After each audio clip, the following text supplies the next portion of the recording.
Commentary Booth is a show for media lovers by media lovers just like you.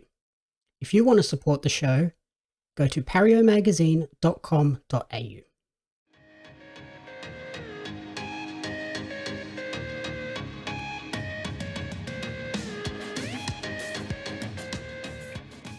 And then, not for everyone, but it feels like everyone is watching this other show that you're watching, Manifest. How are you finding that? It's the same for me as what you just said about the last one. It's like a show that I turned on expecting just to have as background noise, but then found myself getting a little bit hooked in. So that's on Netflix. I think it's got 4 seasons now. And I guess it's really influenced by, Netflix puts up like everyone else is watching this, so you go, I'll give it a crack. Yeah, So top 10 on Netflix. I don't even know if everyone else actually is watching it or if they just want you to watch it, but it definitely hooked me in. But it's a series based on these people are flying from Jamaica back to the USA. Some of them get pushed onto a different flight, and so families get separated and all sorts of things. The first flight goes totally fine, lands, no worries. The second flight gets some really severe turbulence along the way, but nothing else really kind of weird feels like it's happened after that. But when they land the plane, it's 5.5 years later. And for them, no time's passed. They haven't aged or anything. But they land, they are immediately surrounded by a bunch of sort of FBI and taken away into these certain places and debriefed and interviewed. And then they try and put their lives back together after being away for 5.5 years. I felt like it was going to have just that, but then it took on like a bit of a supernatural element where they're kind of connected and they have like these premonitions and things. So, I mean, it gives me a bit of I kind of find it like Lost without the jungle. Like it's like Lost, the TV series, but they're kind of in New York City. Like but they're just at home. Yeah, and I mean, like it's interesting because their relationships, some of their marriages have ended, and then they're back thinking they can get back together with their wife, or certain family members have passed away in that 5 years, and it's interesting and it's good to watch. But it's the similar sort of a thing where it's not going to win any awards, but it hooked me in more than I thought it would. Okay, yeah, like it does feel like everybody's watching this. Like my mum's watching it. I know Blake was watching it. Yeah. Jess, that was on a few weeks ago, is watching it. On the Netflix Facebook groups, I mean, it feels like everybody's watching it. So I think the Netflix top 10 is probably accurate, but yeah, it feels like it's not a show I want to watch. But I like the idea of them sort of playing into maybe like the Bermuda Triangle aspect. Yeah. But yeah, I feel like adding those weird like premonition supernatural elements is a bit strange.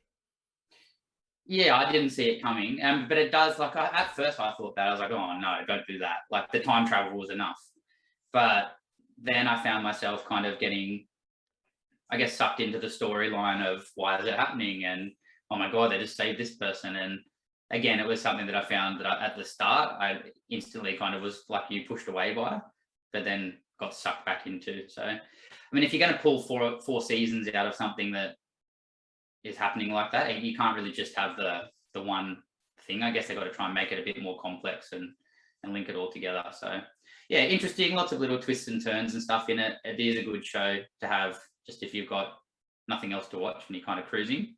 But yeah, I don't think it's going to win any awards, but it's one of those shows that will definitely suck you in. Yep. Yeah, like the time travel element, there's so many things you could play with there. Like you said, there's obviously the people who have been there the whole time, they think their partner's dead, and then they come back and they've moved on. So it's like, what do you do? Whereas the other person had no time passed, so they was like, what the hell are you doing?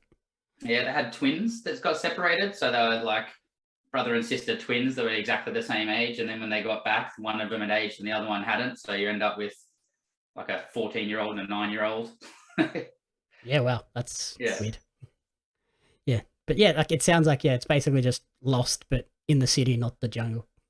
Yeah, and I guess like the smart thing for a show like that is if you separate two lots of people on two lots of planes, you basically have a plane full of characters to draw on. So if you need a different storyline, there's lots of little individual things happening rather than following kind of one family. They kind of keep adding different people from the plane into each episode and building on the story that way. So you start with one family and build out. I mean, they have stowaways and all sorts of things. So yeah, they've obviously got plenty of options because planes have plenty of seats. Are they falling into the trap of Lost did where they pose a bunch of questions but never sort of answer any of them? Like I said, I've gone back to work, so I'm only about nearly at the end of the first season. So I mean, there's 4 seasons in there. I'm nervous about that, but I couldn't tell you if it's happened yet. Okay, yeah, that was what turned me off Lost in the end. I was just like, I think I got 2 or 3 seasons in, and they just kept adding more elements without explaining any of the previous ones, and I was like, okay, I'm done. This is going too far. So far, they're doing a good job of linking them back into the old stuff rather than just randomly throwing things in. That's good. As long as there's some sort of connection there. It's not just like, oh, now we're adding this element in for no discernible reason. Yeah. Yeah, now there's a monster in the jungle. The Commentary Booth is a fan-funded production of Jamie Apps Media. You can support the podcast alongside our magazine, Pario Magazine, on Patreon at patreon.com/Jamie Apps Media. The following people supported at the community support group level or higher, and you cannot fathom how incredibly appreciative we are for their support. Blake Robinson, Brian and June Hart, Courtney Paulson, Darren Hatcliffe, Jackson Carr, and Tracy Apps.